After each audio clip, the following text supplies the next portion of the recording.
The time now is 6:05 p.m. We have a quorum and the meeting has been duly posted. Good evening and welcome to the regular board meeting of the Dallas Independent School District Board of Trustees. I want to thank everyone for coming this evening. Please join us in standing for a moment of silence and remain standing for the Pledge of Allegiance and a salute to the Texas flag.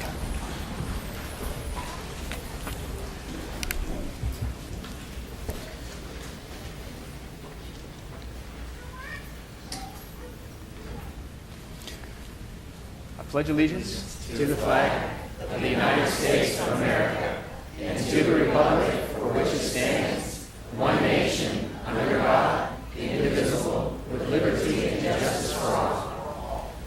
Honor the Texas flag. I pledge allegiance to thee, Texas, one state, under God, one and indivisible.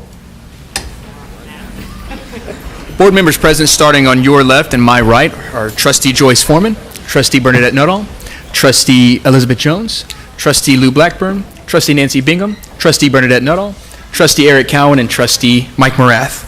Okay. And Trustee, I said Dan HK. I think I did I not? I apologize, Dan. You're a star of the show tonight. Our Superintendent of Schools, Mike Miles, is also in attendance, and I'm Miguel Solís, Board President. Si alguien necesita los servicios de un intérprete para escuchar la Junta en español, por favor, levante la mano. Okay, la persona que está de pie en la parte de atrás del salón lo podrá ayudar. And I do believe we also have public officials here today. I know we have County Commissioner John Wiley Price. We have Judge Barbara Lynn. We also have Reverend Zan Wesley Holmes. So thank you all for joining us today. We appreciate that. I think I just elevated Reverend Holmes to elected official. I apologize about that, Reverend, but you have to announce Reverend Zan Wesley Holmes Jr. That's right, former, absolutely. History lesson here. And do we have any other elected officials in the crowd tonight? If we do, would you please stand up and allow us to recognize you as well? Okay. Thank you very much. Well, this is a special evening for the Board of Trustees. Elections were held on May 9th, 2015 for Trustee Districts 1, 3, and 9. On May 19th, 2015, we held a called board meeting to canvass the election results. Candidate Edwin Flores received the majority of the votes cast in District 1. Incumbent Dan Mitchkay received the majority of the votes cast in District 3. And incumbent Bernadette Nuttall received the majority of the votes cast in District 9. As a result of the canvass, all three qualified to receive the certificate of election.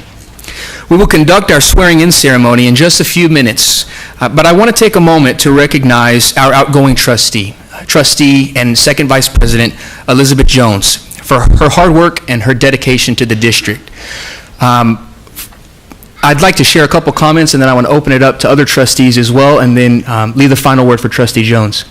I came to this school system as a teacher and then later as an administrator, and as I became an administrator, one of the first people that I actually met wasn't the chief of staff, it wasn't other district administrators, but it was actually Trustee Jones. She took the time to come and meet me. She knew my name right from the start. I didn't even have to introduce myself. She also knew that I was a teacher in Dallas ISD, that I taught at Marsh Middle School. She knew I was an 8th grade U.S. history teacher. And she knew that I'd done work in the community to try to improve the lives of the students at Marsh. She knew all of those things without ever having met me before. And that meant the world to me then. It still means the world to me now. That is who Trustee Elizabeth Jones is. She is someone that, if she doesn't know you, will quickly know you and will be your biggest advocate.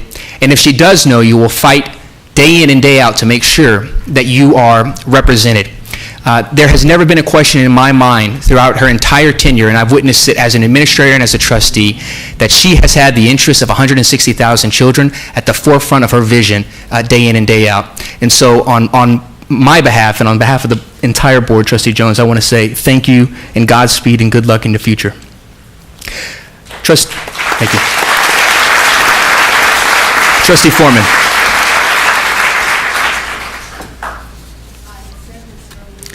Your mic.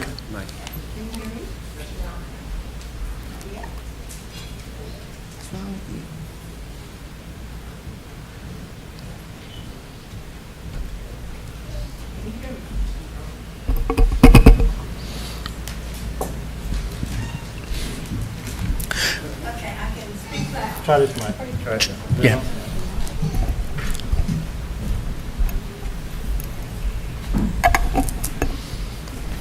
Of course, Elizabeth would have me to get up with my crippled foot, but it's okay.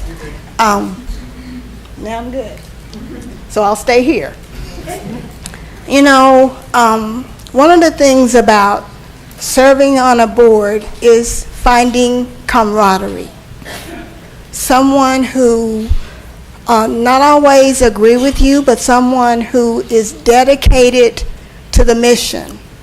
And this mission is educating children.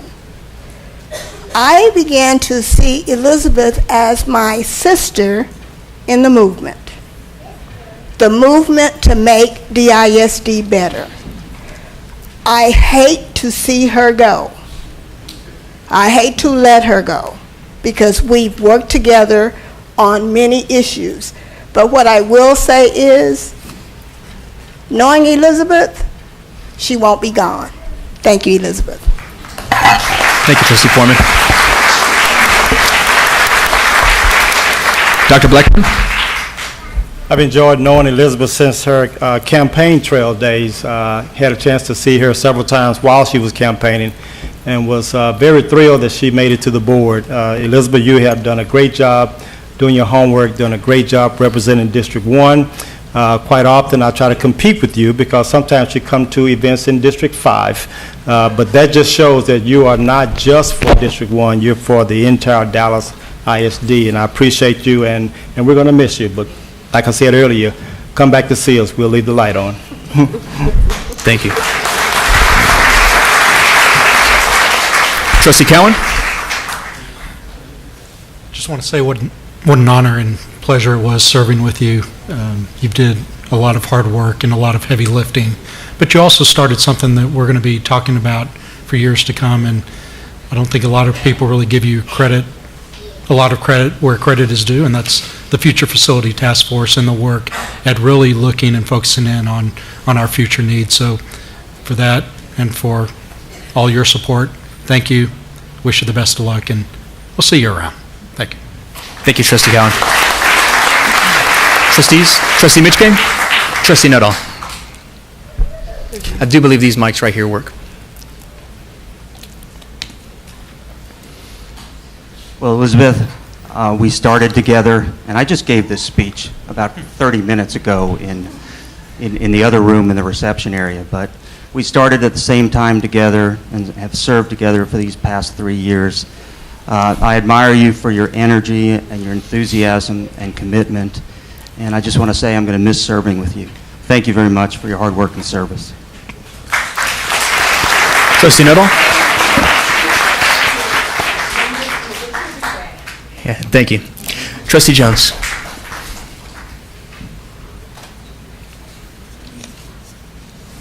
Well, in the words of great poets, parting is such sweet sorrow.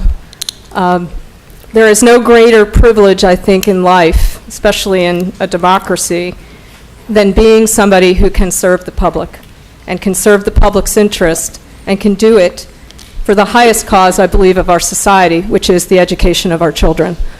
It has been an incredible journey to be on this board at a time of change and challenge and growth, and the need to meet the needs of 160,000 students day in and day out, to deliver to them the highest quality education that we can provide. What has always motivated me every day in the work that we do is seeing the faces, the individual faces in my mind of each child as an individual with extraordinary potential and as our hope for the future.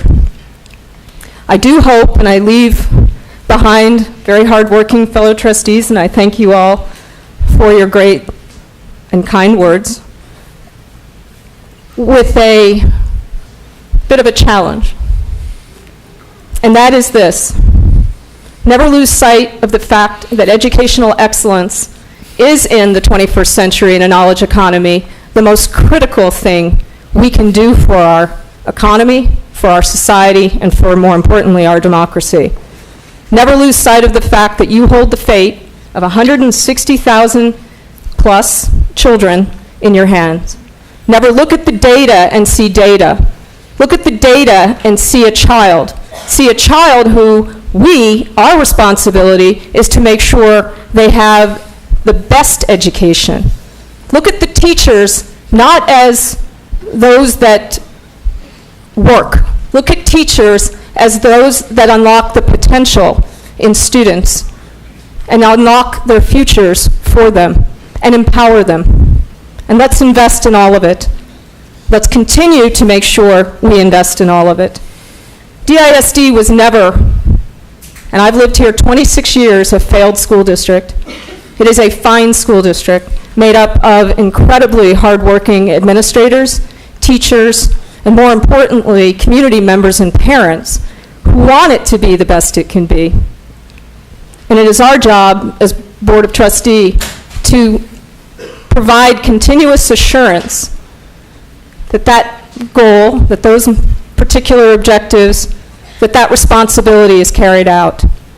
So I do hope, and I do know, that this board will continue to work hard, but I want to make sure that you never lose sight of the focus of what's most important. To Trustee Flores, congratulations. Welcome back. Keep fighting the good fight, making sure that we do evolve to a 21st century school district that provides the resources, the means, and the necessary ingredients to be successful. Educators are a community of great people, probably the greatest our society has, and we need to value them. We need to value them for the work that they do and for the service that they give well beyond their paychecks. We need to make sure that we empower them to be the best they can be for our children's sake. But most importantly, I do hope that this board will continue to do one very critical thing, and that is continue to listen to our communities, to listen to our parents, to listen to our children, to make sure they have a seat at the table when key decisions are made, and that those decisions are made with their best interest, and you know it is their best interest because they've told you so. I regret that I was unable to continue, but I know that in my current personal fight, I'm not alone. I know that 3.4 million women stand firm with me. It's the greatest sorority I never wanted to join, but I stand very firm with a lot of people who are survivors. And I'm grateful for their support, for those prayers, for the incredible reinforcement I've received during this very difficult period of my own personal life. I will be here in spirit. I'll be watching. And most importantly, I'm going to continue my work in the area of public sector governance, because I believe that the standards by which we act as boards and that we operate under board governance need to be improved as it relates to the last area that we forget about, which is the public sector, because taxpayers, and our citizens and those that come to our democracy seeking better paths are able to find those that can serve them in the highest way possible. I have one last comment, and I wrote this in a column which will be in the Dallas Morning News tomorrow. But I think that my last 3 years can be summed up in a lot of ways. But for me, it's summed up by a speech that former President of the United States, Teddy Roosevelt, gave at the Sorbonne in Paris in 1910, entitled "The Citizenship in a Republic." Because for the last 3 years, I've been a public servant. I've been a public official, and that's nothing to be trifled with. One of the most notable passages on page 7 of what was a 35-page speech, which I'm not giving tonight, is referred to as the man in the arena, and I'm going to read it to you. It is not the critic who counts, not the man who points out how the strong man stumbles, or where the doer of deeds could have done them better. The credit belongs to the man who is actually in the arena, whose face is marred by dust and sweat and blood, who strives valiantly, who errs, who comes up short again and again, because there is no effort without error and shortcoming, but who actually does strive to do the deeds, who knows great enthusiasms, the great devotions, who spends himself in a worthy cause, who at best knows in the end the triumph of high achievement, and who at the worst, if he fails, at least fails while daring greatly, so that in his place shall never be with those cold and timid souls who neither know victory nor defeat. There are many areas of life that require courage, skill, and tenacity. We are truly in the arena when we are the ones doing, when we are the ones fighting the good fight, and not sitting on the sidelines and watching our criticism. So lastly, from this woman in the arena, I say a huge thank you to the students, to the parents, to those taxpayers that I've been able to serve in a cause that is just so near and dear to my own heart, for which I will ever be eternally grateful to have done so from within the arena and not on the sidelines. Thank you.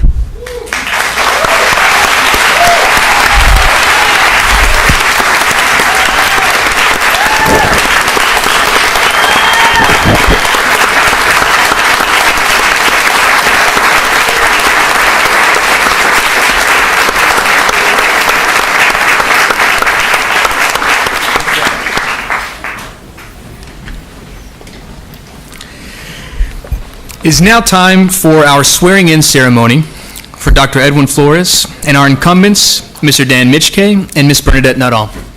Tonight, I will issue the certificates of election to each of the candidates.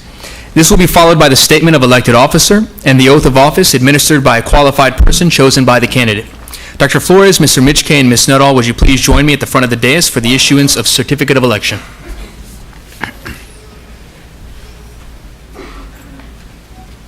Down front.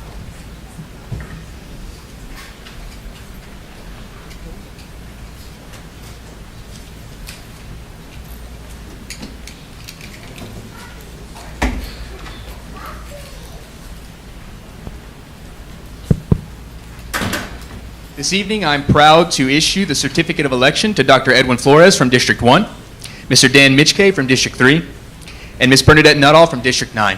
With the issuance of these certificates, you are now eligible to qualify for office. Congratulations.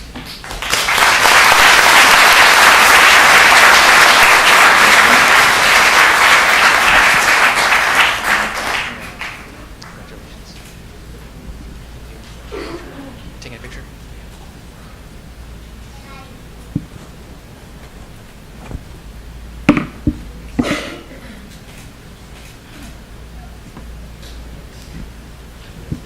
Dr. Flores, would you please remain standing at the front of the dais for the issuance of the statement of elected officer and the oath of office? Mr. Mitchke and Ms. Nuttall, you may be seated. Kay Gully, will you please come forward to issue the statement of elected officer and the oath of office to Dr. Edwin Flores?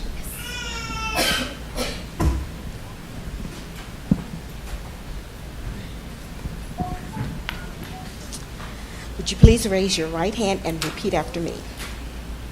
I state your name, please. I, Edwin Flores, do solemnly swear or affirm do solemnly swear or affirm that I have not directly that I have not directly or indirectly paid, or indirectly paid, offered, offered, promised to pay, promised to pay, contributed, contributed, or promised to contribute or promised to contribute any money or thing of value, any money or thing of value, or promised any public office or promised any public office or employment for the giving or employment for the giving or withholding of a vote or withholding of a vote at the election at the election at which I was elected, in which I was elected, or as a reward or as a reward to secure my appointment to secure my appointment or confirmation, or confirmation, whichever the case may be, whichever the case may be. so help me God. So help me God. Congratulations.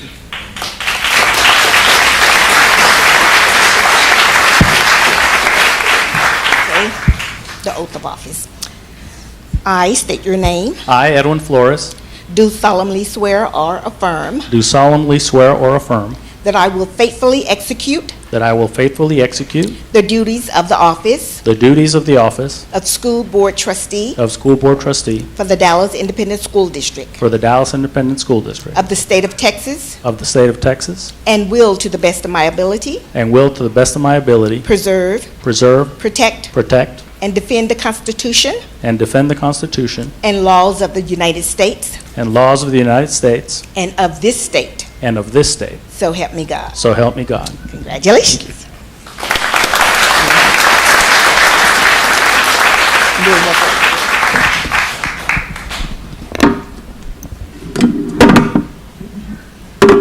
Mr. Mitch Kay and Judge Barbara Lynn, please come forward to issue the statement of elected officer and the oath of office to Mr. Mitch Kay. Judge Lynn serves as the United States District Judge for the Northern District of Texas.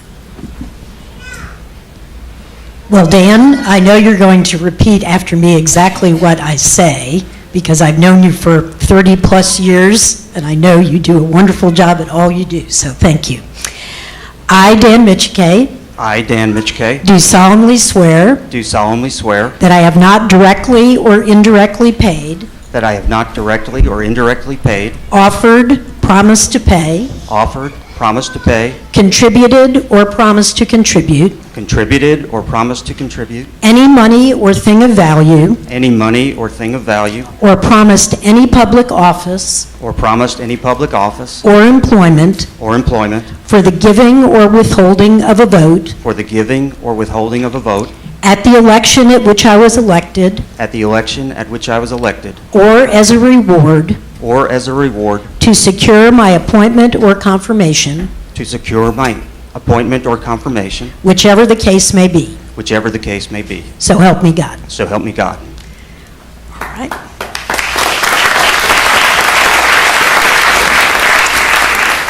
All right, now the oath of office. I, Dan Mitchkay, I, Dan Mitchkay, do solemnly swear do solemnly swear that I will faithfully execute the duties that I will faithfully execute the duties of the office of School Board Trustee of the office of School Board Trustee for the Dallas Independent School District for the Dallas Independent School District of the State of of Texas, the State of Texas, and will, to the best of my ability, and will, to the best of my ability, preserve, protect, and defend preserve, protect, and defend the Constitution and laws of the United States the Constitution and laws of the United States and of this state. and of this state. So help me God. So help me God. Dan, congratulations, and thank you for your service. Thank you so much, God.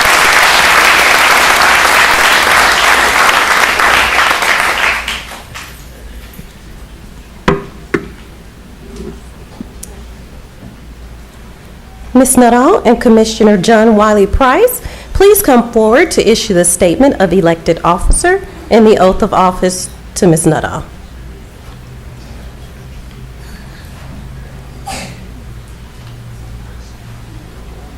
Commissioner Price serves as the Dallas County Commissioner for District Number 3.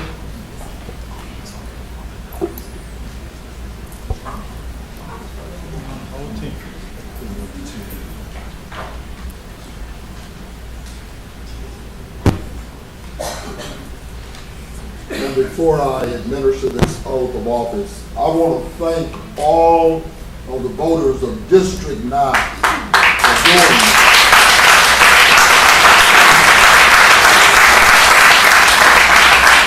you're doing the right thing. It's one thing to have a candidate, but it's another thing for you to show up and to support that candidate. And so I want to thank them. Also want to thank those teachers who have displayed courage and continue to support this trustee and this district. I thank them on behalf of parents and students who may not be in a position to thank you, but understand that it is imperative that we have good trustees like Bernadette Nutter.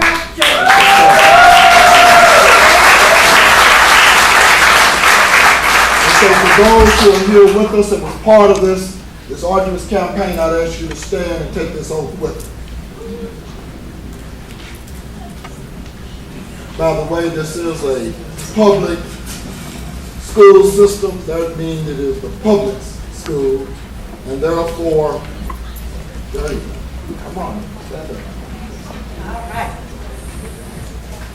Ms. Nuttall, the statement of elected office says that I, and I'd ask you to repeat after me, I, Bernadette Nuttall, do solemnly swear or affirm do solemnly swear and affirm that I have not directly or indirectly paid, offered, or promised to pay, contribute, or promised to contribute any money or thing of value, or promised any public office or employment for the giving or withholding of a vote at the election for which I was elected, or as a reward to secure my appointment or confirmation, whichever the case may be. So help me God.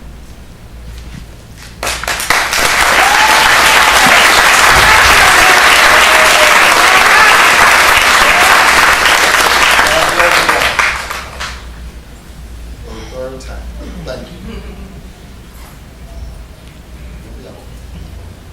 I, Bernadette Nuttall, do solemnly swear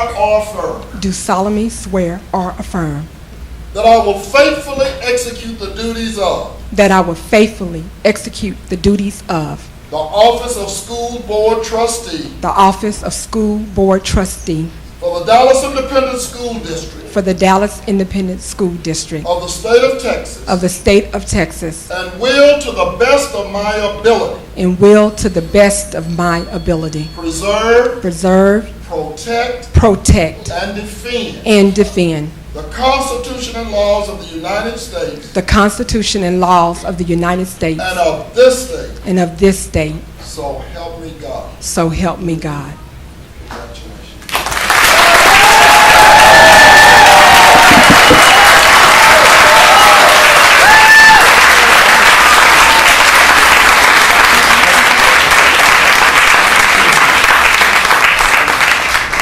Thank you, Commissioner Price.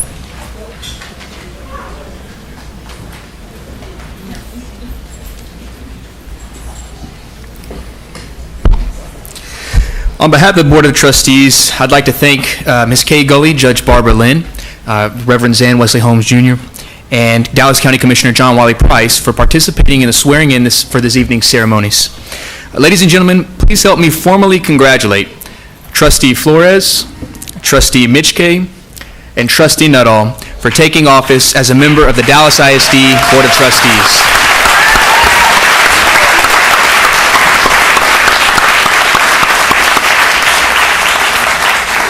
And at this moment, I would like to offer the opportunity for the newly elected trustees to share any comments that they may have. We'll start with we'll do district by district. District 1, Trustee Flores.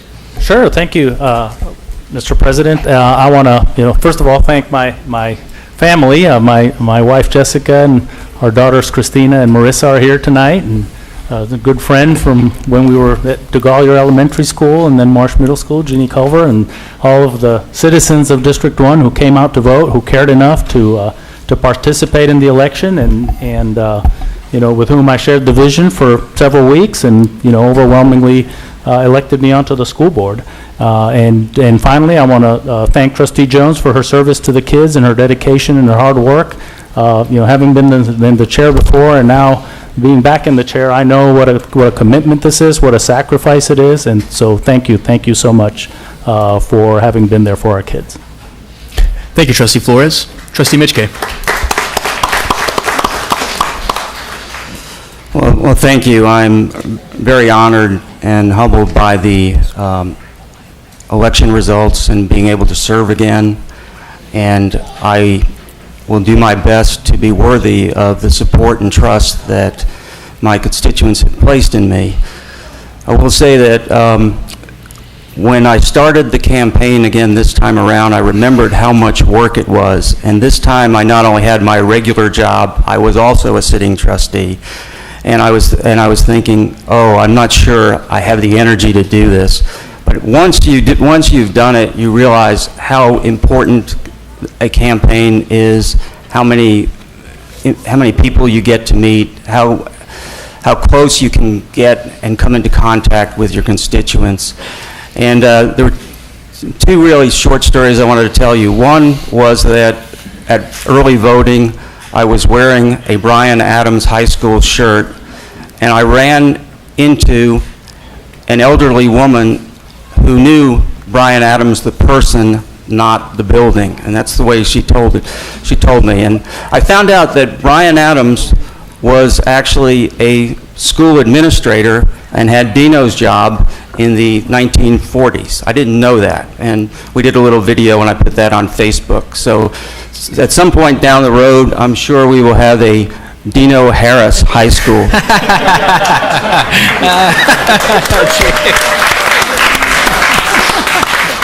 The other thing I wanted to share was back in 2012 when I was campaigning, I remember being worried that I didn't have enough signs up on Buckner Boulevard, which is the biggest road, most traveled road in my district, and knocking on the door of the house, and a middle-aged woman and a very elderly man were in the house. They invited me in. I had lunch with him. I found out that he was 95 years old, and the woman was a neighbor who lived a couple of houses down, who was taking care of him. And had a great lunch, and I wound up getting two signs up at that point. So this year, when I was campaigning, I didn't actually want to go back to those houses because I didn't want to destroy that memory. Then I saw them both at early voting. He was 98 now, of course, and still doing great. And then I saw him again at Bryan Adams High School at the Veterans Program that Ms. Birdwell sponsors over at Bryan Adams, where kids can meet heroes, meet veterans, and he was there. So it turned out to be a really fulfilling experience for me, and I'm really glad I'm back, and I want to thank everybody for their support. And I see my campaign manager, John Hill, and I want to thank him as well as my family. And I know my sister, who is a public school employee in New York, is watching this on TV. She watches this like it was a reality TV show. So anyway, thank you all very much. Thank you, Trustee Mitchke.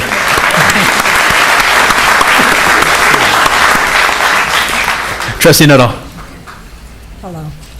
I stand before you today as a practical example of faith. I stand before you today because faith has been demonstrated by the citizens of District 9 in me. Faith has been placed in the message that our students, teachers, principals, and communities matter. Faith has been placed in the belief that the administration shall be held accountable for serving the needs of all, not a few. Faith has been demonstrated by withstanding the slings and arrows of false statement and a dirty politics. Faith has been demonstrated by showing that it takes more than money to deny the spirit of our children, teachers, principals, and communities. I thank the citizens of District 9 for allowing me the privilege of serving you one more time on behalf of our students. I thank the citizens of District 9 for agreeing that our students deserve a nurturing, learning environment, and our teachers and principals need our support, not our disrespect. It has been said that education is a civil right. Well, the civil rights movement was fought so that our children would not become mere statistics. It's ironic that now many view them as just that, numbers, not unique human beings filled with hope and potential, like Peyton and Olivia and Brandon. Our children are perceptive. They know what we're doing and what we're not doing on their behalf. If they're indeed the rose that grow from the concrete, then it's our job to blast the concrete, not pour it on them. Many have said that the bridge building is needed. Yes, a bridge is built from both sides that meet in the middle. I build my side on the foundation belief that our children, our teachers, campus staff, and principals deserve better, and they matter. I support teachers in having autonomy to drive instruction in a manner that is best suited for teaching and students' individual classrooms so we have great outcomes for our children. Additionally, I understand the complexity that urban school districts face. Therefore, I aim to continue to serve in a manner that results in educational equity and academic achievement for all. I build my side of the bridge on the behalf that our teachers and principals and communities are part of the solution, not the problem. Life's most persistent and urgent question is, what are we doing for our children? When the futures of our children are in jeopardy, I refuse to allow them to suffer in silence. Dr. King states, our lives begin to end the day we become silent about things that matter.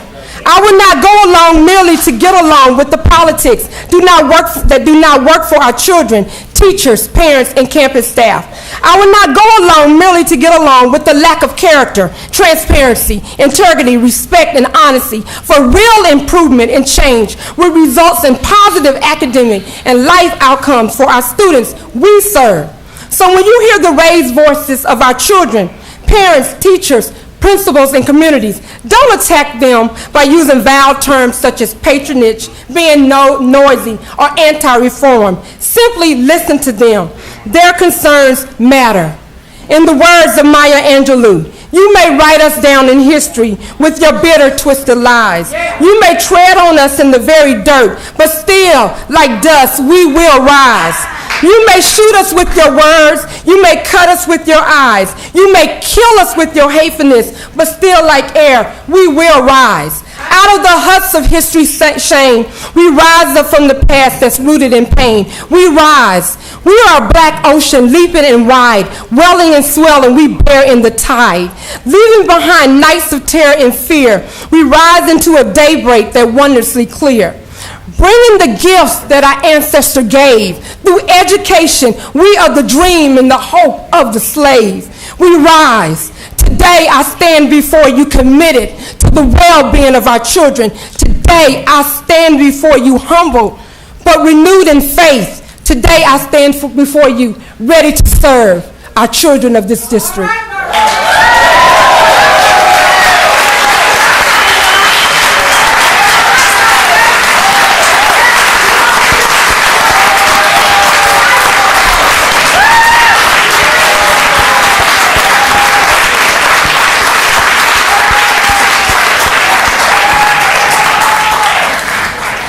Thank you, Trustee Nuttall. Trustees, before we move on to the next portion of the meeting, I just want to, if there are no objections, what I'd like to do, because we do have closed session, is to move up our recognitions of students, or our presentation of board recognitions before the closed session and after the Home Rule School District Charter Commission presentation. Are there any objections? Wait, what are we doing? All right, thank you. Okay, our agenda now calls for the elections of officers, and at this time, before I hand it over to Superintendent Miles, I'd like to share a few remarks, and then we'll commence. Thank you all for being here. It has been an absolute honor to serve the children and the community members this year as president of the Dallas Independent School District Board of Trustees. Having worked in the administration and served on the board as well, and seen the tremendous amount of time and effort that is required of the chair, I knew that this would be a full-time commitment. And after being elected to the office and pledging to my colleagues to serve one term, I dedicated myself to making the most out of that term on behalf of our students and our community. And I'm proud of the work that we as a board together have been able to achieve. This year we saw the creation of community-wide deferred deferred action on childhood arrivals, and DAPA clinics aimed at ensuring that DISD parents and children affected by the presidential executive action were informed about the application process and were protected from predatory notaries and lawyers. The district was also the first institution to pledge our assistance to County Judge Clay Jenkins and County Commissioner John Wiley Price when they called on DISD for facilities to house the migrant children from Guatemala, Honduras, and El Salvador. Though the facilities would eventually not be used, I was proud to see our district and our board step up to the plate despite the political context. We saw vigorous discussion and multiple iterations of the interim bridge plan that sought to inject critical capital into crumbling schools that had seen the short end of the stick for years. And after that debate, the 9 of us came together and passed this plan unanimously. Multiple communities made their voices heard, and then those same communities, after watching us work together, made a clear pledge to join us in our efforts to ensure those schools that were not a part of the plan, but needed the same assistance, get it. Because like us on this board, they know that Dallas ISD succeeds when we work together. So I look forward to this coming year's discussion and potential action regarding the future of our facilities, early childhood education, and schools of choice. We saw the first wave of school choice rolled out with the introduction of Mata Montessori, the Innovation, Design, and Entrepreneurship Academy at Fannin, the STEAM Middle School at Halsey, and many others. As part of this wave, we saw the reopening of 4 schools that were closed in 2011 and the reinvigoration of 4 communities that so desperately wanted to see a sign of hope from this district that we care and that we were willing to join hand in hand with those communities to make better their lives and the future of our city. We also decided to take on the tough conversations many are simply unwilling to touch. I launched an equity task force, which was led by Trustee Nuttall, that was aimed at analyzing systemic inequities in our decision-making process that coincided with a citywide conversation about race. While the results of this task force are still pending, the conversation was needed, and I believe it is one that should continue. Dallas ISD has a significant role to play in leading the conversation around race in this city. And as evidence of transforming a conversation about race into action, this year I also launched a task force which was led by Dr. Blackburn to analyze the decade-old African American Success Initiative so that we had a better understanding of what has and hasn't worked in our efforts to expedite the increase in academic achievement for our African American boys and girls. The task force took this challenge extremely seriously and delivered a comprehensive set of suggestions for the administration and for this board to act on. I urge those of us at this table to act on these recommendations. A decade from now, it is my hope, and I know I share a hope with the task force, that the future boards that come before us will no longer be talking about an African American Success Initiative and just about African American success. These are a few of the many things we have and we can accomplish when we work together. As I said earlier, serving as president has been a full-time commitment, one that I was willing to make for a year, and one that I gave my absolute all in doing. And that commitment comes at a cost from both a personal and professional level. So this next year, I'm going to continue to remain focused on serving the children and community members of our district, and particularly of District 8, while balancing running a budding organization, the Latino Center for Leadership Development, and marrying the love of my life and much better half, who is finishing her residency in pediatrics. These priorities leave little room for the tremendous responsibility of the presidency, and as such, I'll be turning the gavel over to the next committed individual who is willing to take on the task of ensuring that 160,000 students receive a high-quality education. I look forward to continuing to work together with each and every one of you at this table and in this crowd and in our city to improve our district, and I am excited for the future of DISD. Thank you all for your work, and thank you all for your support.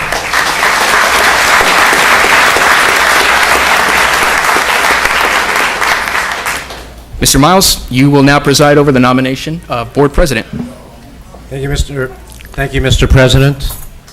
Trustees, this is the portion of the meeting where you elect your officers. It is the only time that your superintendent presides over your meeting. I will do so until the new board president is elected. As we begin the vote, I want to point out the first person to receive a majority vote ends the voting process for that particular position.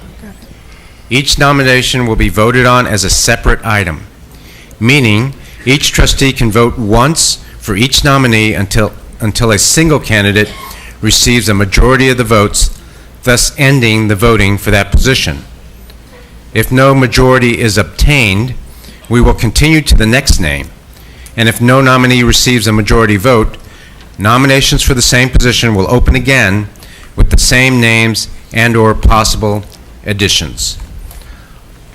All those in favor will raise their hands, and those opposed will raise, and then those opposed will raise their hands. And then those wishing to abstain may also do so. Nominations will be in order for the office of Board President at this time. Mr. Chair. Do I have a nomination for the office of Board President? Mr. Chair, I nominate Trustee Eric. Mischke. I nominate Eric Cowan. A second. Trustee Eric Cowan has been nominated and seconded. Are there any further nominations for the office of President? Seeing none. Trustees, are you ready to vote? Actually, as there is none, we have we can accept that by acclamation. So, Trustee Eric Cowan is Board President.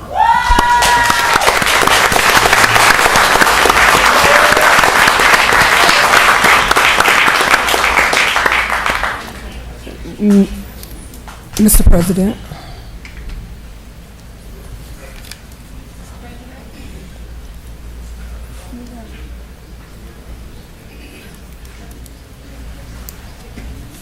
Got to get my cheat sheet here first. First of all, thank you for your support. The newly elected president will now open nominations for vice president. Do I have a nomination? Mr. President, I nominate Dr. Lou Blackburn. Second.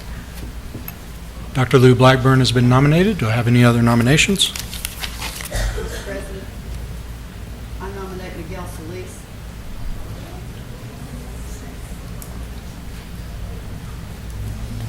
Trustee Miguel Solis has been nominated for first vice president. Do I have any other nominations? I second that. You don't have to second. I don't think You don't you need a second, but thank you. Okay, we will vote in the order in which the nominations were received. All those in favor of Dr. Lou Blackburn as first vice president, raise your hand.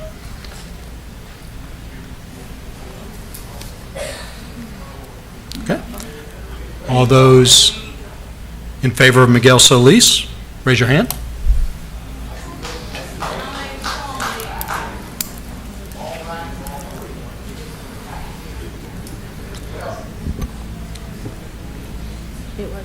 Congratulations to Trustee Miguel Solis. You're now first vice president. Mr. Cowan. Mr. Cowan. We will now move. Mr. Cowan. Yes, ma'am. Just for clarification, because we had a mention before, please make sure that you ask for those who are in favor and those who are opposed. Yes, ma'am.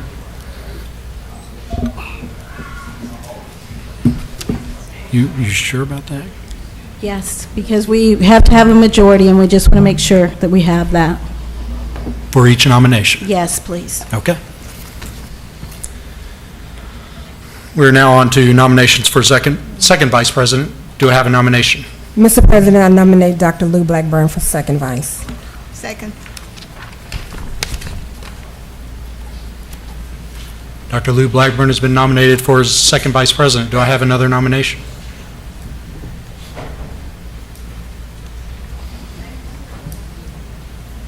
No nominations have been received. Dr. Lou Blackburn will be second vice president by affirmation. Congratulations. Thank you. We'll now move on to nominations for secretary. Mr. President, I nominate Joyce Foreman for secretary. Second. Are there any other nominations? I nominate Nancy Bingham.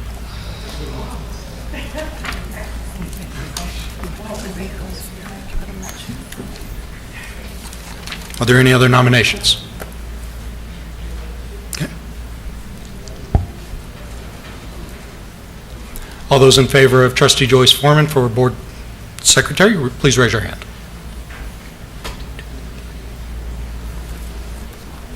All those opposed?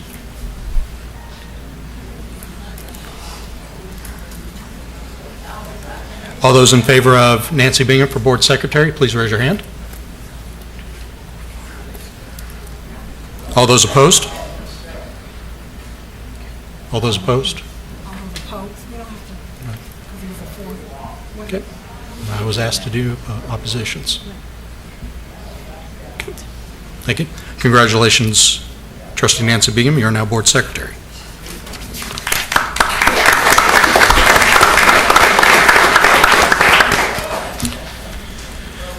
Congratulations to all the newly appointed officers. I do just want to take a brief moment to thank you for your support, but also to thank Trustee Miguel Solis for his service as Board President, and also to thank Dr. Lou Blackburn for his service and his support. Unless you're in this chair, you don't really know the pressures and the pushing and the demands that this role takes. You, Trustee Miguel Solis, were elected as the youngest president of DISD, Board President, and I believe you stood up to the task. You maintained your composure. You did a fine job, and I appreciate you, and I look forward to working with you in the future. And Dr. Blackburn, I appreciate your support over the years as we enter at least my 6th year on the board, working together. I appreciate your mentorship, and I look forward to this board. As Trustee Elizabeth Jones said earlier, that we're a board of 9, but working as one board together, and I look forward to working with each and every one of you. Thank you. Thank you. Tonight we will hear from Bob Weiss, Chair of the Home Rule School District Charter Commission. I'm sorry, we sure did, didn't we? Pardon me? Recognitions first before Home Rule? Is that what we ruled on before? Okay. No, yeah, we can do it that way. I think we agreed to have Bob go and then have the recognition. I just want to make sure we were clear on the order. What did we decide? Yeah, that's what we decided, was to have Chairman Weiss do the presentation. And then board recognition. Yeah. That's what. Before the closed session. Before the closed session. Right. Okay. We will now move on to agenda item number 3, Home Rule School District Charter Commission presentation. Mr. Weiss. Thank you, President Cowan. You might not remember, but my very first meeting as interim chair was with you when you were formerly president. Oh, I remember. And now you're back. We were staring at each other, looking at, now what do we do? And I appreciated your support. So, good evening, trustees. Congratulations to the re-elected trustees, Trustee Mitch Kay and Nuttall, and I want to recognize a former Home Rule Commissioner, Flores, who's now Trustee Flores. And if there are any other Home Rule Commissioners in the audience, would you please wave and let everybody know who might be here, and thank you for your service. Kevin Melanson is here. Is that Kevin back Yeah. there? Thank you, Kevin. I come before you to report that the Dallas Home Rule Charter Commission has completed its work. Though it is technically due to expire on June 19th, the commission has decided not to meet again. As you know, Chapter 12 of the Texas Education Code outlines a process for community to engage in the creation of a home rule charter. The Dallas Independent School District received the necessary petitions to initiate the process, and the Board of Trustees complied with Chapter 12 and appointed a 15-member home rule charter commission. You appointed outstanding commissioners and should be commended for it.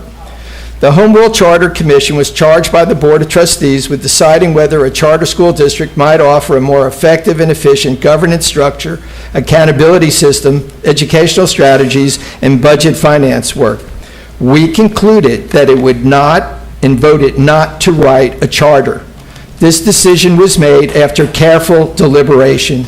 During our process, the Commission met 38 times and over 111 hours. We engaged the community in a broad conversation. And by the way, we spent only $54,324 out of a board-approved budget allocation of $281,910.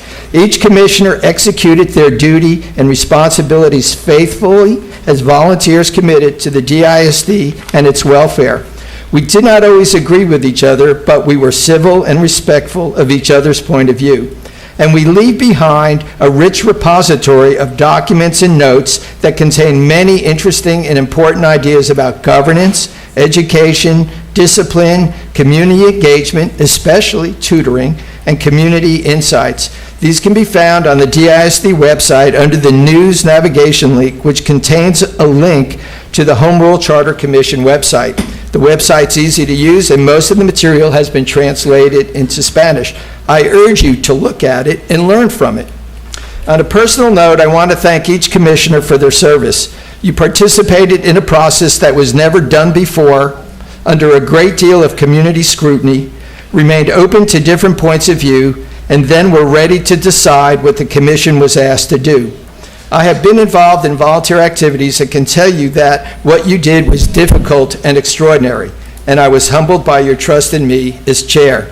I also want to thank the trustees who participated in our process, as well as Superintendent Miles. Your statements and willingness to answer questions, sometimes tough, was deeply appreciated and added valuable insights to our work. However, I could not end these remarks without calling to your attention the person who, as chair, I relied on to help me through our process.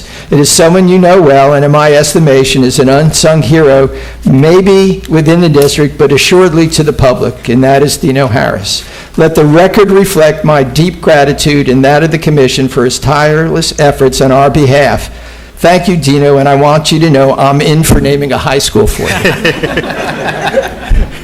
And last, I'd just conclude, though the Home Rule Charter Commission journey is over, your work as trustees continues. I know each of you, as well as the superintendent, will continue to work to improve the education of every child in the DISD, and it's been a privilege to chair this. Thank you.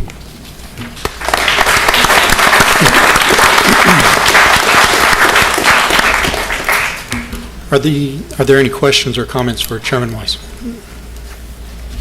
I didn't sign up for questions, so thank you very much. Well, hopefully you signed up for accolades. Thank you. I know we put you guys into somewhat of a difficult position, but the meetings that I saw online, the meeting that I witnessed in person, showed that you guys really looked hard and searched hard, talking to a broad spectrum of citizens of Dallas ISD. On Saturdays and evenings and otherwise. I think you did a good job of trying to find out what was desired from the citizens, from the teachers, from the students, and even trustees. I think you've done a great job. I appreciate you leaving with us a treasure of thoughts and ideas that we might be able to call on. And I hope this board at one time will sit down and look at those recommendations or those thoughts and ideas and maybe implement quite a bit of them. Thank you for your service. Thank you. I just have one last privilege, if I might, President Cowan. I got into this because of my neighbor and friend, former trustee Jones. I had just retired and asked her, what should I do with my time? And I'm interested in public education. And she mentioned something called an Attendance Boundary Advisory Committee. I went to a meeting, and it was very interesting. And I said, well, what else is going on? She said, do you know anything about home rule? And I said, no, my wife rules the home, and that's about all I know. So she said, look it up online, and she said, apply. So I applied. I went fishing, and those of you have heard the story. I caught my first sailfish in the Atlantic Ocean and got a call from Elizabeth and Trustee Morath and others while I was on the beach telling me I was elected and I was an interim chair. And my wife said, forget about it, we have 2 more days on the beach. And all I can say is for Elizabeth, I'm not sure I'm going to ask you what to do with my time again. Thank you very much. I just wanted to say something really quickly. Yeah, to Chairman Weiss in particular, because this was hard work, and I got a chance to work with you quite often over the past year and trying to set the agendas and things like that. And so to the commission, you did a great job, but you deserve a lot of credit too, Bob, because this was not easy at all. And you handled yourself, you handled your composure, you worked hard, you went and listened, you put in a lot of work. And so I just want to say personally, thank you for your leadership throughout that process. Well, I appreciate that. That means a lot. I know what you went through this year, and I thank you for saying that. Yeah, thank you, Bob. We're not done. We're not done. Trustee Flores, then Trustee Not Mitchke. so quick. I too want to thank Bob for his service, and let me tell you, herding 15 cats through 110 hours of meetings in a manner that was, gentle and firm at the same time, and in which I think every commissioner can be proud of their service, but especially of our chair. For just absolutely maintaining civility throughout the entire process, moving us forward. So, Bob, thank you very much. We hope to see you involved in many other commissions. Well, good. I think I'm your constituent, so you'll be hearing from me. Trustee Mitchke. Well, this is one of these situations where I get to use one of my favorite phrases. Everything has been said, but not everybody has said it yet. And so I would like to just also add my thanks to you and the commission for the hard work and dedication and commitment that you showed. I know you took the issues seriously. You worked very hard and did a great job. So I really want to add my thanks to that. Thank you. Thank you. Trustee Foreman. My friend. Taking on such a daunting task, I know had to be difficult because you had many personalities that you were trying to manage, to say the least. I am so proud of you. We've worked together for over 30 years. I know you, and I know your abilities. I didn't just meet you. You are the kind of person that did the very best job that could be done with such a situation as Home Rule Charter, a takeover of our district. I appreciate you for staying the course, not being bullied, but understanding your mission. And your mission was to come out with a solution, and thank God it was no Home Rule Charter.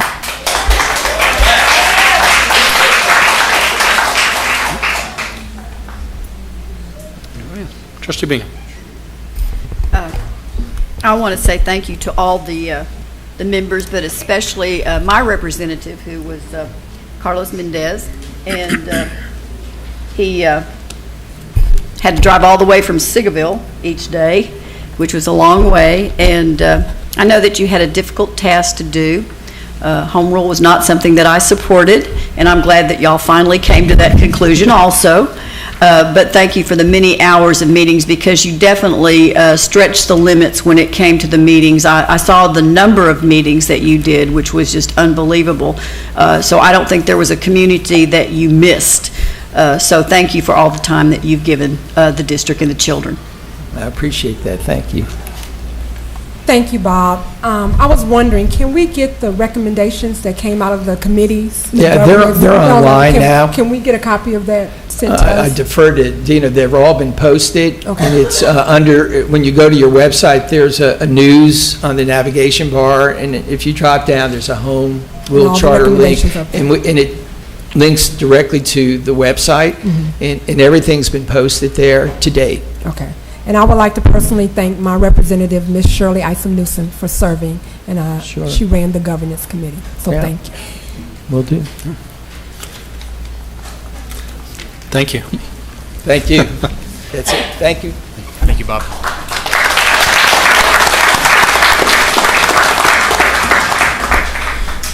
We will now move on to item number 5, presentation of board recognitions.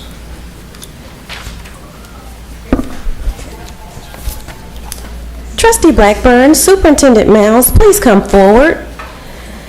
Trinity Chapter of the Links Incorporated, please come forward. The board is honored to present a certificate of recognition to the Trinity chapter of the Links Incorporated. Trinity chapter is a local chapter of the Links Incorporated that has established a program called So Smart, an early intervention program that assists with achievable dreams for girls of color through education and exposure to experiences in science, engineering, mathematics, the arts, aviation, reading, and technology. So Smart mentors minority girls in grades 4th through 8th and addresses the lack of minority female students pursuing non-traditional careers in STEM areas.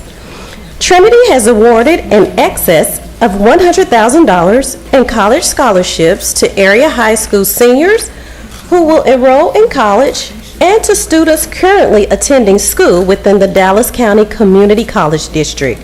To date, So Smart has positively motivated over 960 girls in the Dallas community to believe in their abilities, set high goals, and consistently strive to make those goals a reality.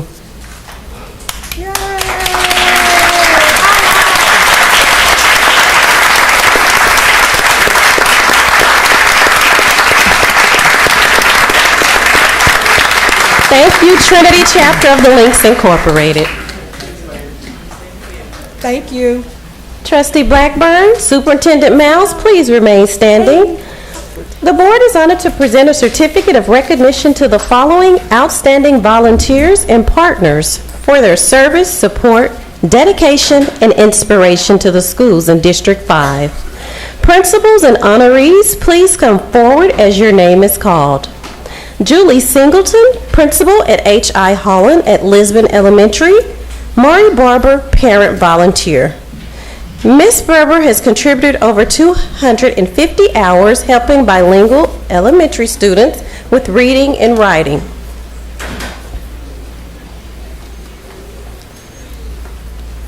Candy Martinez, Principal at Roger Q. Mills Elementary. Willie Garnett, Community Volunteer. Mr.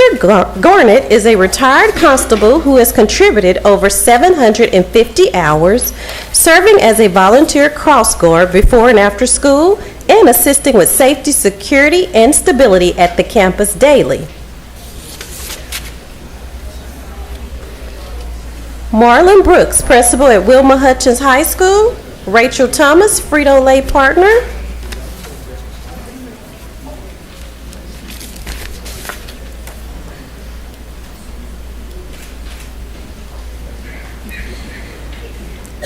Frito-Lay assists with many school and community events in addition to providing laptops and scholarships to qualifying students.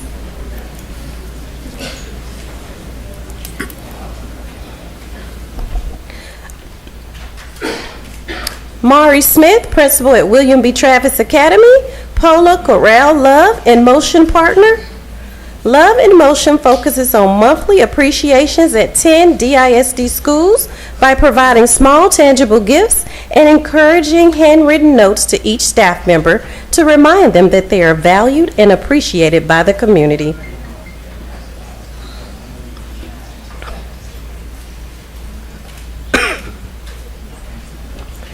Thank you for your service, District 5 volunteers and partners. Superintendent Miles, please remain standing.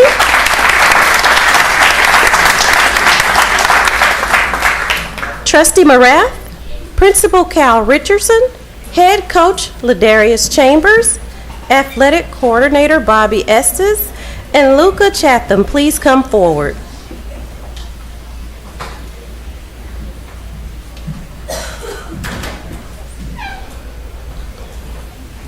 The board is honored to present a certificate of recognition to Luca Chatham. Luca, student at Woodrow Wilson High School, placed second, receiving the silver medal in the UIL 5A State 800-meter run at the State Track and Field Meet in Austin. He placed fourth in the 1600-meter run. He is also the Region 2 champion. Congratulations, Luca.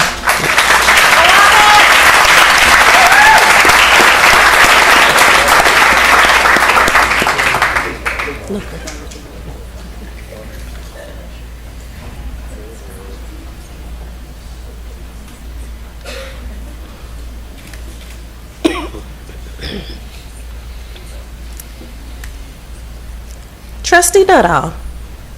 Principal Gail Smith, Head Coach Yolanda Harris, Athletic Coordinator Marcus Gates, and Bradley Loftus, please come forward. The board is honored to present a certificate of recognition to Bradley Loftus. Bradley, student at James Madison High School, placed second, receiving the silver medal in the UIL 4A Boys Singles Tennis in College Station. This is Bradley's second trip to the state finals and his second silver medal. He is also a three-time regional champion. Congratulations, Bradley.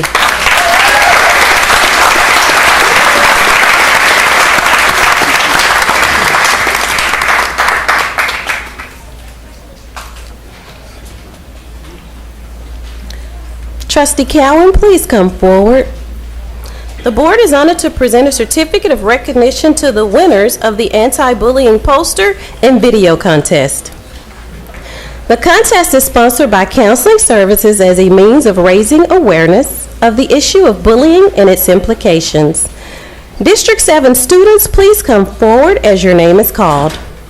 First place, Louise Vasquez, 8th grade, Griner Middle School.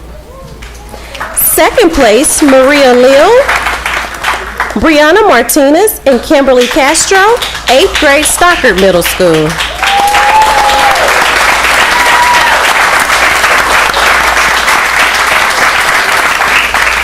Second place, Alejandro Coronado, 12th grade, Molina High School.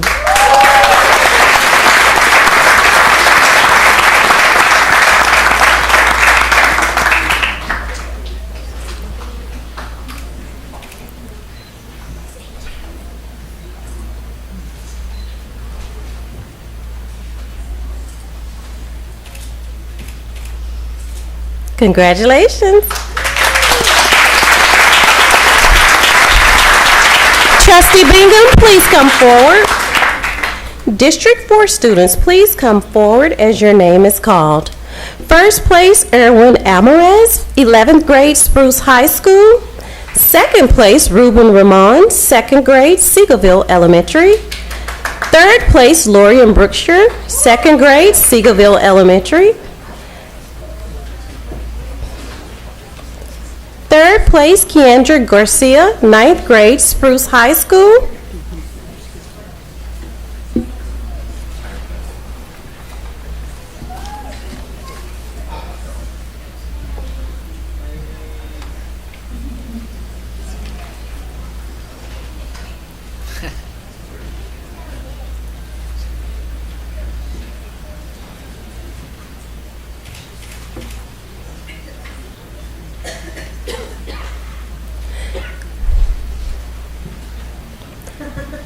Congratulations.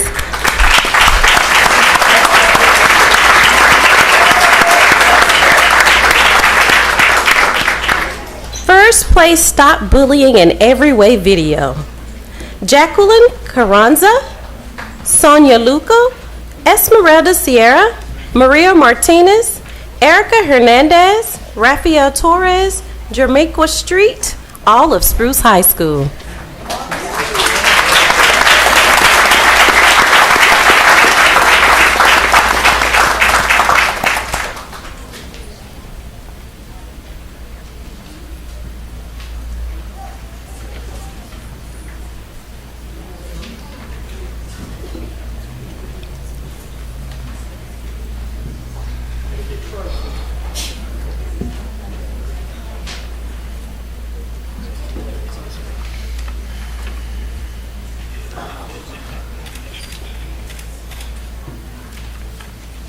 Congratulations. Trustee Foreman, please come forward. District 6 students, please come forward as your name is called. First place, Hannah Castile, 3rd grade, McNair Elementary. Third place, Alicia Murphy, 8th grade, Holmes Middle School.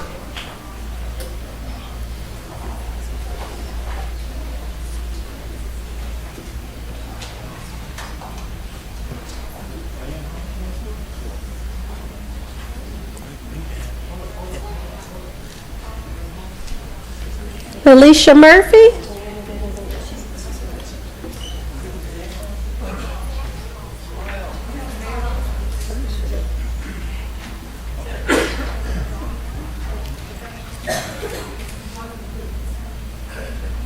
Congratulations.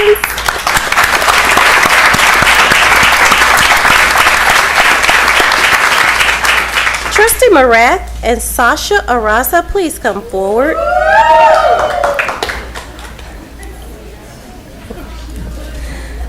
Sasha won second place and is a fourth grader at Ben Milam Elementary. Congratulations, Sasha.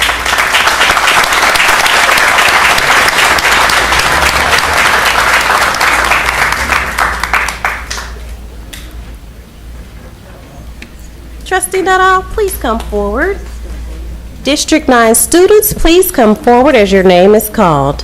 First place, Jocelyn Cardoza, second grade, Urban Park Elementary.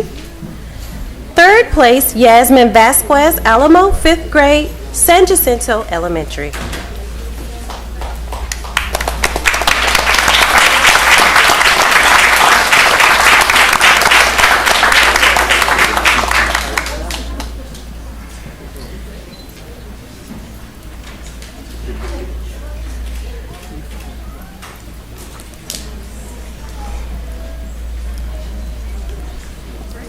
Congratulations. Trustee Flores, please come forward.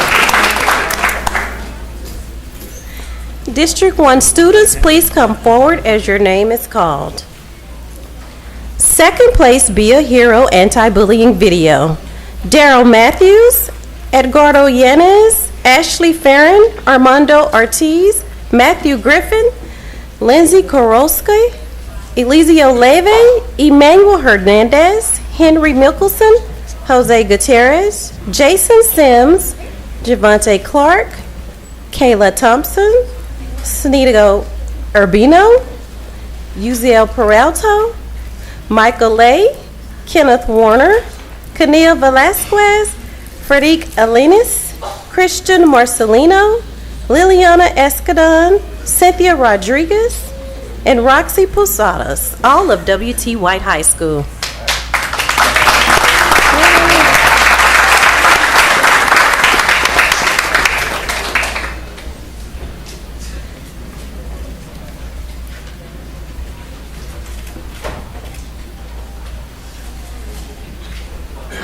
Congratulations to all of our anti-bullying contest winners.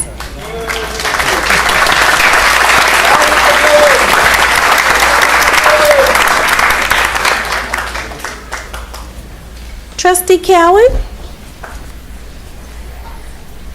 STEM Executive Director Oswaldo Avarenga, Principal William Arvelo, and Sponsor Michelle Waliski, please come forward.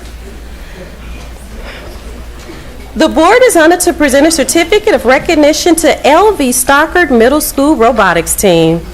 Please come forward. Please come forward as your name is called. Maria Calderon Leal, Angel Mariscal, Brian Ortiz, Brian Ramirez, Lauren Ramirez, Mauricio Ramos, Ricardo Saldivar, Zaria Sanchez, Jacqueline Zuniga. On April 11th, 7 Dallas ISD Middle School robotics teams competed with 58 other teams in the United States Navy's North Texas Regional Sea Perch Competition.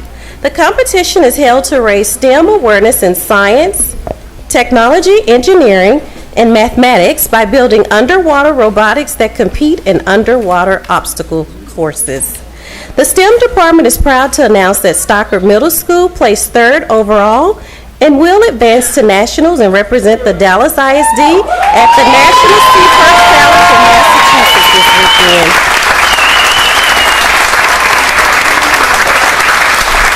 Thank you, robotics team, and good luck.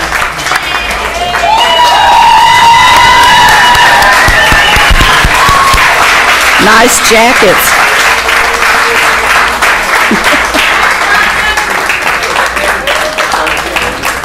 Trustee Mitchke, Christy Burrell and Assistant Principal Chloe Ellis, please come forward. The board is honored to present a certificate of recognition to Christy Burrell.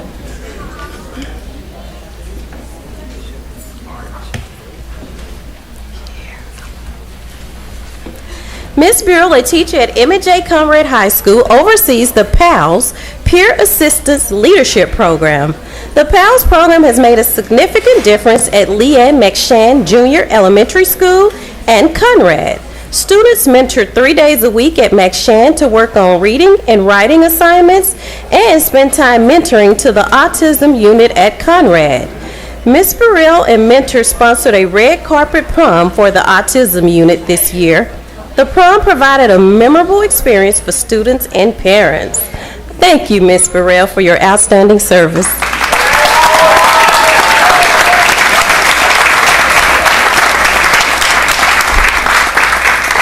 This concludes our recognitions.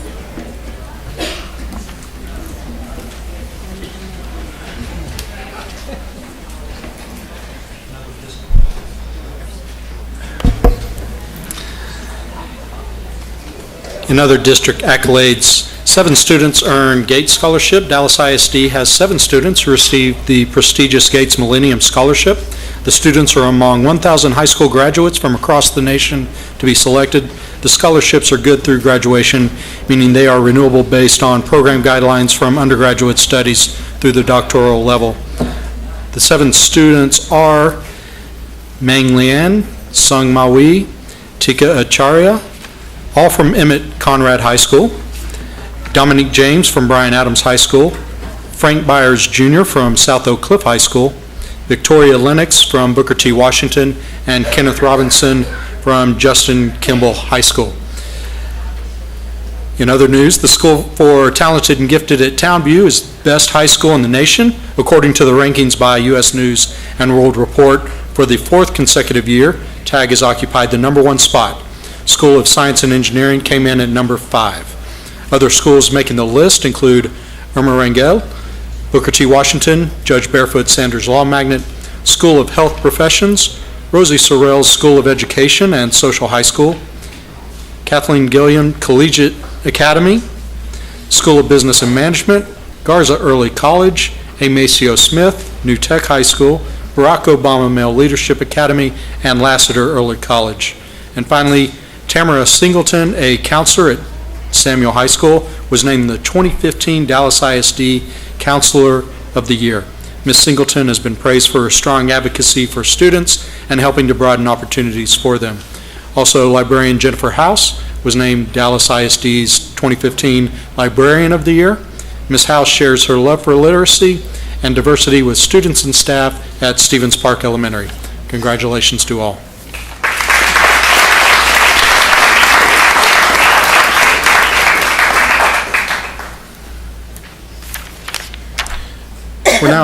It's now time for our closed agenda. However, yes, ma'am, go ahead. No, go ahead. I ask that we move the speakers up because it's the public and closed session may take a little long. Okay. Are there any objections? Okay, we will proceed with agenda speakers. Give you all a few minutes. Oh, we're done. We're ready. You're ready? Okay.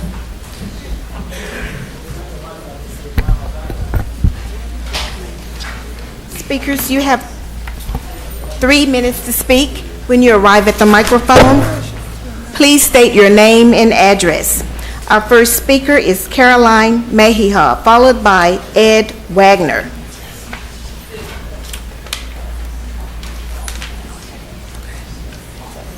My name is Caroline Mejia, and I live at 2535 Wilton, Dallas, Texas.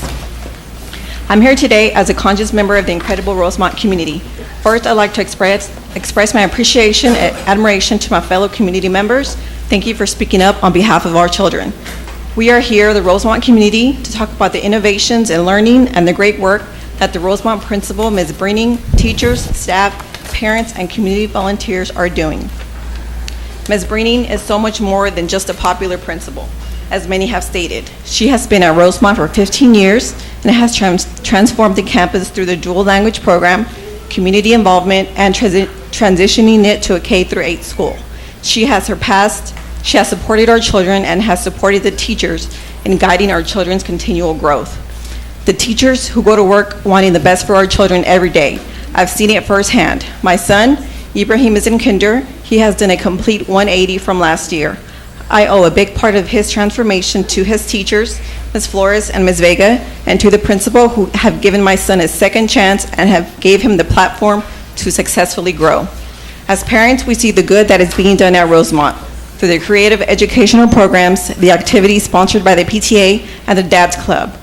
This community is why we are here. From the principal, teachers and staff, students, parents, and community members, we are working together to accomplish what is best for our kids, and we don't want that disrupted.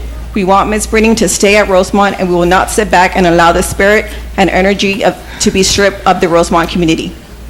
According to the TEA preliminary 2015 STAR passing rates, Rosemont surpasses the ISD in all categories and surpassed the state in all but 3 of the 9 categories. Research clearly shows that with dual language acquisition, there will be an initial decline before there is a growth. Now you see the growth, in fact, more growth than the district. Please let Ms. Brenning run her school. She needs to be allowed to run her school and stop the bullying on our principal by the ED. Stop the countless useless meetings and visits which only create a disruption and interferes with the culture of our school. Ms. Brenning belongs at Rosemont, and we are here to tell you and everyone listening she deserves and needs to stay. Not because she is liked, but because she gets the job done. She involves us, takes our advice from the community, and has established great programs. She accepts all students. As you can clearly see, she gets results. I would also like to show my appreciation and gratitude to the trustees who have honestly examined the situation, have truly been listening to our voices, because clearly there are some who give the impression from their body language and their vote that they couldn't care less. So, to those who listened and cared, Trustee Foreman, Trustee Blackburn, Trustee Jones, Trustee Cowan, and Trustee Nuttall, thank you.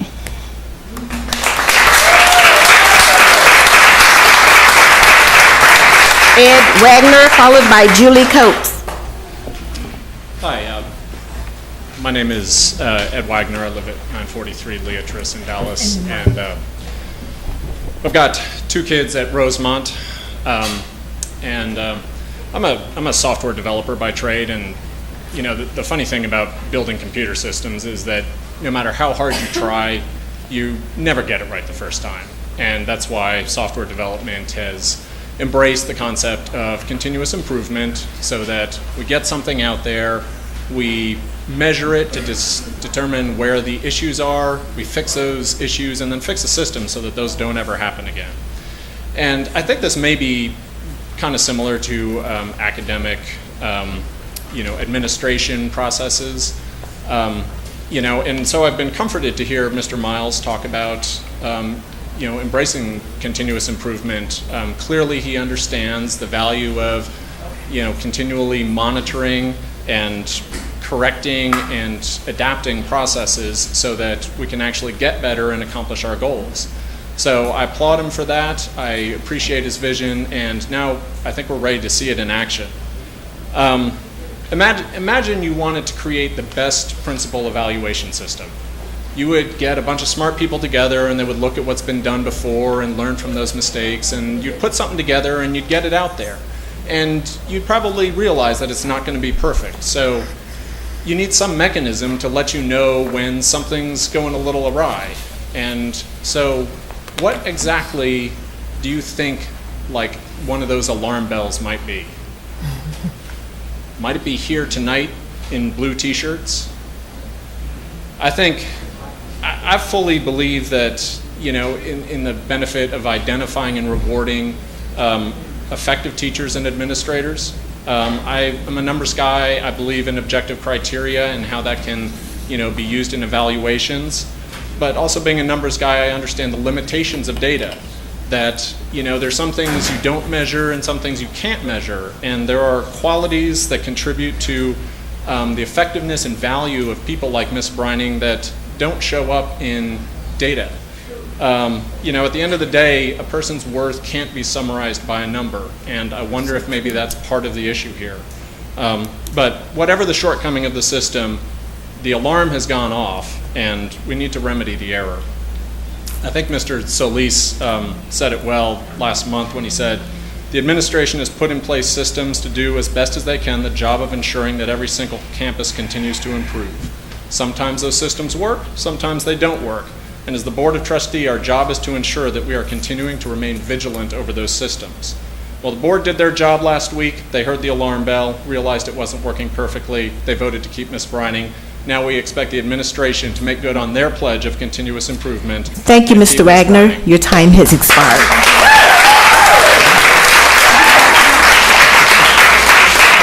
Julie Coates, followed by Bill Betson. Julie Cox, 823 Kid Springs. I'm speaking today to acknowledge Rosemont and Ms. Brining and ask for her to remain the principal. My child is in 4th grade at Rosemont, and while we know the state tests are important and used in rankings, she is there because of the commitment to the arts, which Ms. Brining ensures continues.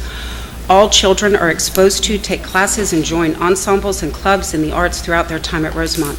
This benefits them in immeasurable ways and makes them such well-rounded individuals. It also provides for some amazing concerts and art shows, which are standing room only. Because of the community involvement, which crosses all levels of the population, in a time when community involvement is touted as being vital to a school's success, Ms. Brining is there at the fore, keeping ours going, and because of the dual language program and its benefits. But most of all, she is there because Ms. Brining encourages education and learning, not just test prep. Higher order thinking skills, critical thinking, analyzing, evaluating, critical reading and writing, learning, true learning is the focus. We all know the state scores have been and remain fairly stagnant, which indicates to me a testing and ranking issue, and the district scores are dropping. But our children at Rosemont have scores which are above the district's. This is because they are not just taking tests and preparing to take tests. Ours are preparing for college and life because they can think, solve, read, and write. We in the Rosemont community greatly value academics, greatly value the school's commitment to the arts, greatly value the full community involvement in our school, and greatly value Ms. Brining and want her to remain our principal. Thank you.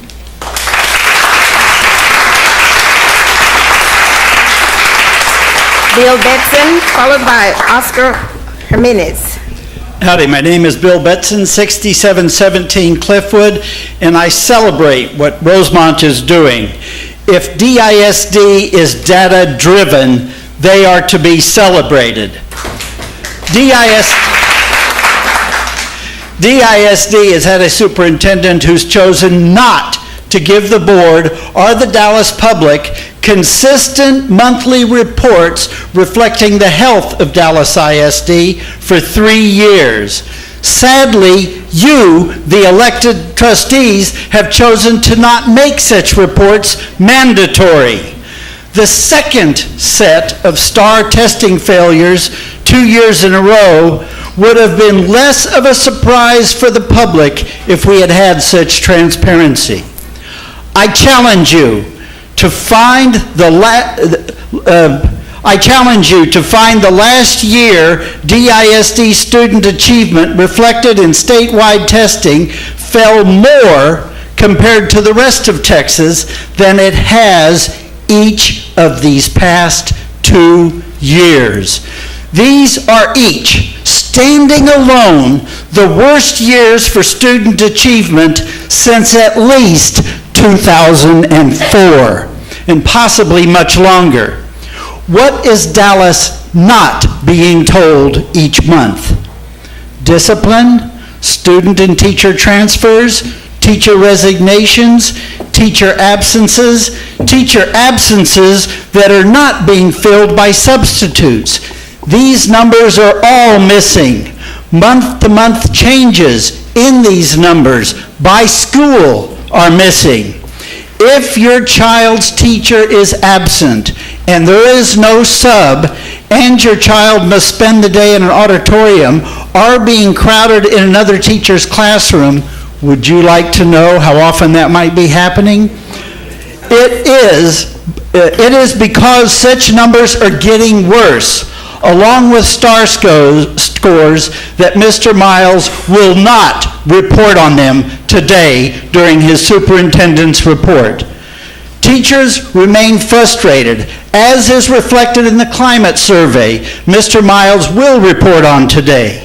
Yes, the percentage of teachers claiming they think DISD is going in the right direction has gone up a few percentage points, but 5 times that percentage are then leaving DISD each year. And within a year, over 80% of the replacements agree with those frustrated teachers. turnover will continue.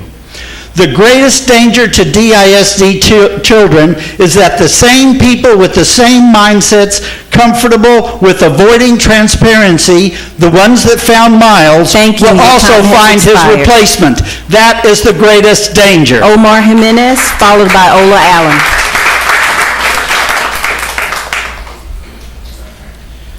Good evening, President Cowan and members of the board. Omar Jimenez, 1639 Cedar Bluff Lane, Dallas 75253. I was shocked to see, and this was the news that I woke up to Sunday morning by a trustee, that we are now broke. We are $15 million short for next year's budget. I still remember 2008 with the rifts, and now we were being told that the budget's good, that everything's good, and every district's getting a lot of money. And I felt like that we were lied to these last few months. So I'm trying to figure out, well, how are we $15 million short? And then on top of that, this week I went over to Adamson, Mr. President, to the 2020 comprehension meeting town hall, and it made me a little sick to my stomach after hearing the news, and that in November we're going to be talking about a bond election and a TRE. I don't think that's going to sit well with a lot of people, especially with the actions y'all have made as trustees and with the superintendent. I don't know. I can't even tell you how that's going to sit well for the people. Yes, I understand, especially in my neck of the woods with Sigaville, with the interim bridge plan, which I thank y'all for passing, because that's really good that we're going to address a lot of the needs for these schools. And I also wish Kleberg was also addressed, because it was number 2 in the most portables. They have the most portables in the whole district. So it seems like the southeast part of town has a lot of portables, and we are growing. We're growing over there in southeast Dallas, and it's been like that for the last 20 years that I've lived there. But we need to go back and especially look at choice schools and see how we're funding those, because that's also a concern, and I don't want the choice schools being grappled about the money. I know a lot of people love the choice schools, but we also got to balance that out with, okay, what's more important? Choice schools are putting a building over 160,000 students. So I hope with the budget talks this year, we balance that out. Thank you. Ola Allen, followed by Nethel Jackson.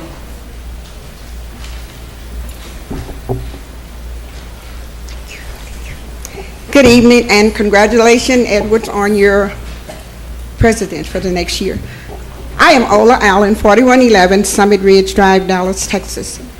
Mr. Superintendent, I have a request and a challenge for you this evening. As you know, this past school year, you minus $250,000 from Skyline budget. I'm asking you to please consider next year's budget. And please do not minus, but I'm asking you to add. We right now need a budget for our graduation. Our graduation committee, there's not a budget. And as I stand here with you guys today, we do not have a principal for the 2015-16 year, and this is May. Our students, our parents, and our staff are very disgusted that you have prolonged the time in appointing a principal. That isn't fair, nor is it right. You promised that in January, when Mr. Wright was announced that he would be leaving, that you would have a person that Mr. Wright could shadow, and he would be ready to acclimate himself into Skyline. We have Mr. John Jackson, who is assistant principal there now, and has been for 11 years. Why would you look elsewhere when we have a qualified person that is there? He's a good man, he loves children, he has the camaraderie with the community. So we are asking you, and board members, I'm holding you accountable, to look at Mr. Jackson's credentials, look at what he has done, and look what he has accomplished. Don't go out. Look at least you would consider him. Look what he has given to us for 11 years. You could at least consider him. If you don't choose him, consider him. So we are asking you to please consider John Jackson as our principal for next school year. Give him the resource that he needs to be successful. And we will be grateful, we'll be more than grateful, if you would consider Mr. Jackson. I understand that something was wrong with his credentials. There's nothing wrong with Mr. Jackson's credentials. Mr. Superintendent, when you came, it was something wrong with your credentials. But what?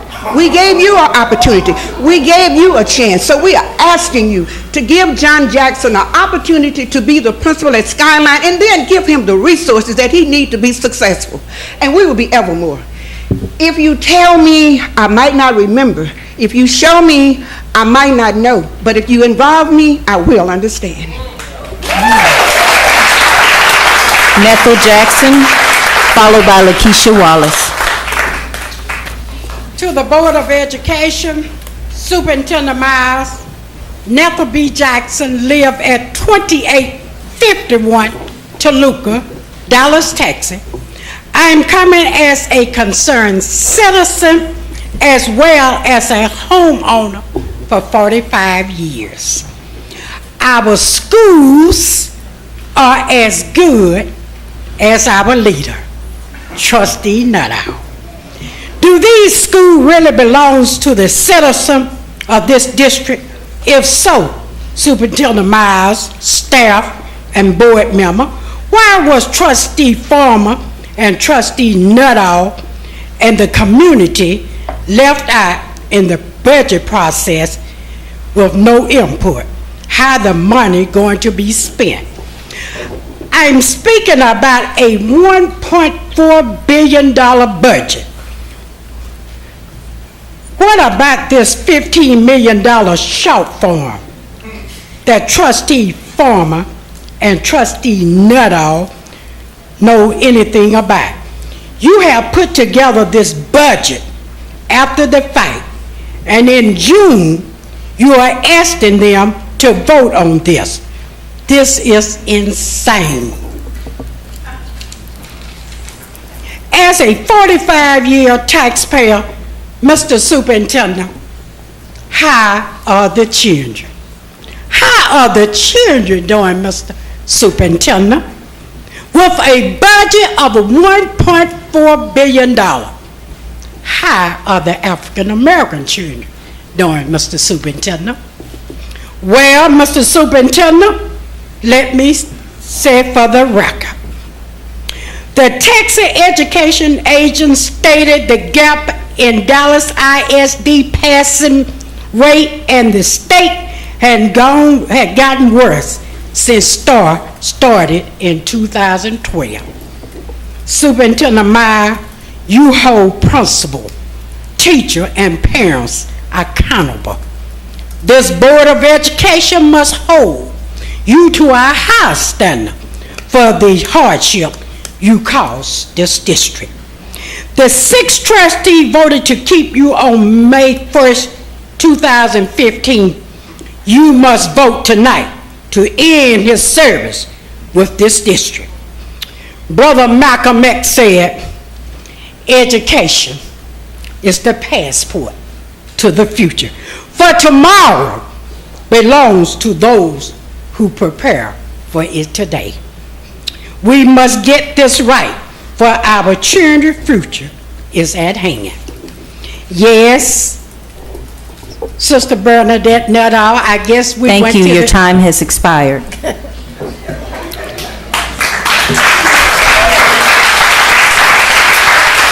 Lakeisha Wallace, followed by Richard Sheridan.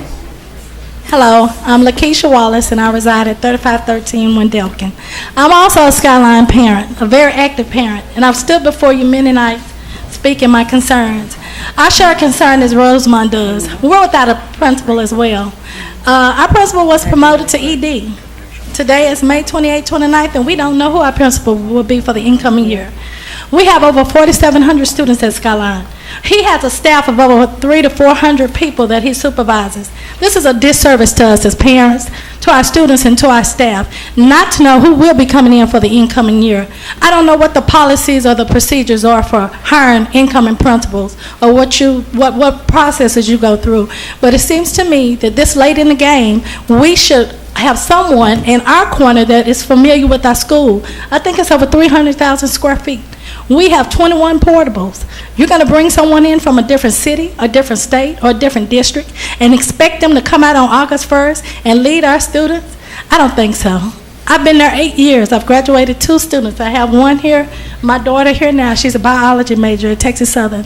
I have a 16-year-old, and he also has 9 scholarships at Skyline. I've been before you regarding him when he was having trouble in school about the special education process. He's well on track now. He's a senior, and he should be graduating with honors. I appreciate that. I'm glad that we had the opportunity to stay within the district and overcome our barriers. But we're at a time now we're desperate. We're desperate for leadership. I've listened to Rosemont. I even heard what Bill had to say. We're about the only two groups that have been here night after night with our concerns. Listen to us.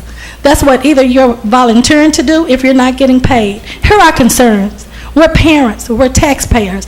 I have a fight.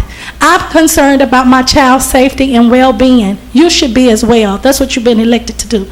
Don't overlook us. Don't act like you don't hear us. There's no way we should, at this late game, this time in the game, not know who our leader will be for the next year. Mr. Jackson has been there 11 years. I don't know why we don't have him as an interim. I don't know what his collaterals are or what his resume looks like, but I'm saying we need someone that's familiar with the school, that's familiar with the staff, and also familiar with the students. You try to manage 4,700 students. That's a city. That's a city. Some of the communities within the state of Texas, they don't have that many students. That population isn't that great. Please don't do us a disservice by not hearing us. I don't like being bullied, and I felt like I've been bullied at Skyline High School. I felt like I've been bullied by the board to a certain degree or by the superintendent. When we call to make an appointment to come to see the superintendent, we're not allowed to even speak. I'm concerned about that. It bothers me that if I have a concern as a parent, I don't always want to start at the bottom. Sometimes I want to get to the top to make sure I get the job done. Listen to us, please. Thank you. Your time has expired. Richard Sheridan, followed by Michael McNaughton. Richard Sheridan, 11301 Dennis Road, Dallas, Texas. I'm the candidate that was given 0 during the recent election and not even listed. I'm the secret candidate, just so you can call me 0 sometimes when you see. How you doing, 0? Item 1039, revised budget amendments. It's time for a superintendent ISD divorce with a separation budget addition. I've been divorced and I've been laid off and let go and fired and whatever. It's part of life. Dallas is in a turmoil. We now have the national scandal of the May City election being rigged and the Trinity River War. We have the possibility of a Baltimore breaking out in Dallas at any moment. We have terrorists wanting to kill anyone who goes against their beliefs, as was just shown in the Garland school system incident. There was a pepper spraying of children at the Dade School, injuring 15 school children, which has had 14 principals in four principals in 4 years, and then there's the recent STAR test results. This is mostly the work of the white 1% racist biblical terror who rule our city, nation, and world. In contrast to all the turmoil, all the strife amongst us, we seek peace, those of us of God. The way to peace, in my opinion, involves a 5-step process. It begins with love, the love of God our Father, then truth, the truth which Jesus brought us, then agitation, which, as we learned from Martin Luther King, Cesar Chavez, and Malcolm X, then humor, as Richard Pryor, Gene Wilder, and David Letterman gave us, then peace, the peace on earth, and the goodwill to all. And may God's will be done on earth as it is in heaven. Last month there was the battle in our superintendent's war, a battle in the war outside this building, a very ugly battle, a very ugly agitation, with some children used as pawns, which is an abomination to God. God has said to us, said the child abusers, it would be better that you, the child abusers, had a millstone around your neck and you sink to the bottom of the sea than the punishment that I have in store for you.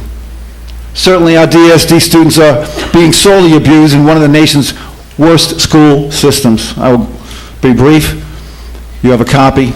And so we must now have peace for our children to get on to the task of their education, on to doing all we can to give them the foundation to have a good and happy life. Trustees, you now must prepare, I believe, a divorce, a separation for our superintendent. This package should include the following: 1 year's salary plus moving expenses, a letter of recommendation stating that the superintendent's program was too incompatible with the situations at Dallas ISD schools, state that the superintendent is a tough man, able to deal with tough situations, state that he has sacrificed much, sending his family back to Colorado because of all the animosity he and his family has experienced. Superintendent Miles, I believe this is time for you to resign with dignity. If you refuse to do so, then it will only get worse for you and for the community. I was not so nice the last time I was here, and I don't like being that way. Does this make sense, ladies and gentlemen? Or am I just, as the media paints me, a hateful man, a crazy man? I'll let you all consider what I have to say here before you tonight. Go and talk amongst yourself. I'm verklempt. Thank you. It's Your coffee time talk. has expired. Thank you. Michael McNaughton.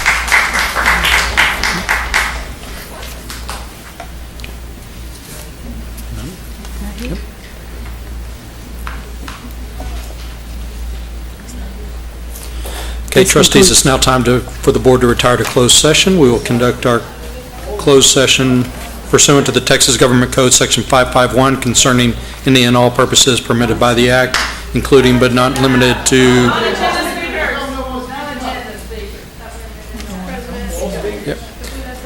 Texas Government Code, Section 551.071, for private consultation with its attorney about pending or contemplated litigation or on a matter in which the duty of the attorney to the governmental body under the Texas disciplinary rules of professional conduct clearly conflicts with this chapter, including the internal audit investigation related to personnel in the Human Capital Management Department, and Section 551.074, to deliberate the appointment, employment, evaluation, reassignment duties, discipline, or dismissal of a public officer or employee, or to hear a complaint or charge against an officer or employee, including an internal audit investigation related to personnel in the Human Capital Management Department.